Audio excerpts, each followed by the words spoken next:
Sobra ka bang napagod dala ng iyong trabaho?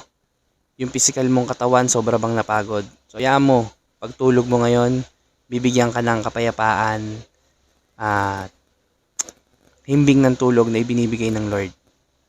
So, ito yung Bible verse na tumatak sa akin ngayon kasi nanood kami ng film showing sa church. So, share ko sa inyo.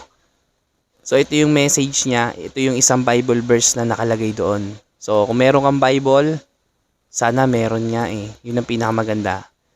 Buksan mo ito. Itong 2 Corinthians, verse 5, chapter 17. Makikita mo kung ano nakasaad doon. Napakasarap na mensahe. Sabi doon, pag nakilala mo na o tinanggap mo na si Kristo, Jesus Christ, sa puso mo, hindi na ikaw yung dating yon. Hindi na ikaw yung busitin o yung mga dating bisyo ng bisyo. Magiging isang bago ka ng tao. Marami magbabago sa'yo. So, kung may mali man ako, itama mo ako dun sa verses na yun, pero yun yung naintindihan ko at ang sarap niyang dalihin. So, patuloy tayo sa Lord. Huwag tayong bibitaw hanggang sa huli.